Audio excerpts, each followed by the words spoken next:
ജീവിത പ്രതിസന്ധികളിൽ ആത്മഹത്യ ഒരിക്കലും പരിഹാരമല്ലെന്നും ക്ഷമയും അവധാനതയും കൈമുതലാക്കി വിവേകത്തോടെ പരിഹാരം തേടുകയാണ് വേണ്ടതെന്നും വിസ്ഡം സ്റ്റുഡന്റ്സ് അങ്ങാടിപ്പുറത്ത് സംഘടിപ്പിച്ച ജില്ലാ മുജാഹിദ് വിദ്യാർത്ഥി സമ്മേളനം അഭിപ്രായപ്പെട്ടു. വിദ്യാർത്ഥികളിൽ വർദ്ധിച്ചുവരുന്ന ആത്മഹത്യാ പ്രവണത സമൂഹം ഗൌരവത്തിൽ കണക്കിലെടുക്കണം. വിദ്യാർത്ഥികളിലെ അപാകതകളെയും തെറ്റുകളെയും ഗുണകാംക്ഷയോടെയും വിവേകത്തോടുകൂടെയും മാത്രമേ അധ്യാപകരും രക്ഷിതാക്കളും തിരുത്താൻ ശ്രമിക്കാവൂ എന്ന് സമ്മേളനം വിലയിരുത്തി. ധർമ്മസമരത്തിന്റെ വിദ്യാർത്ഥികാലം എന്ന പ്രമേയത്തിൽ 2025 മെയ് 11 പെരിന്തൽമണ്ണയിൽ വെച്ച് നടക്കുന്ന കേരള സ്റ്റുഡന്റ്സ് കോൺഫറൻസിന്റെ ഭാഗമായാണ് അങ്ങാടിപ്പുറം പാതാരി ഓഡിറ്റോറിയത്തിൽ വെച്ച് ജില്ലാ മുജാഹിദ് വിദ്യാർത്ഥി സമ്മേളനം സംഘടിപ്പിച്ചത്. വിസ്ഡം സ്റ്റുഡന്റ്സ് സംസ്ഥാന general secretary K T Shameel Manjeri സമ്മേളനം ഉദ്ഘാടനം ചെയ്തു. ജില്ലാ പ്രസിഡന്റ് കെ വസീം അൽ ഹിക്കമി അധ്യക്ഷത വഹിച്ചു. വിസ്ഡം ജില്ലാ joint secretary K Abdul Azeez, Wisdom youth ജില്ലാ പ്രസിഡന്റ് നിസാർ സൊലാഹി എന്നിവർ പ്രസംഗിച്ചു.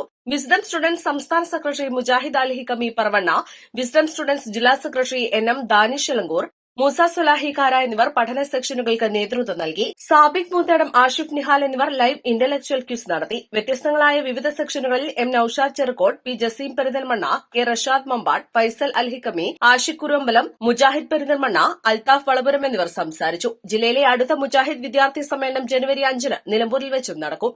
East live Perinthalmanna.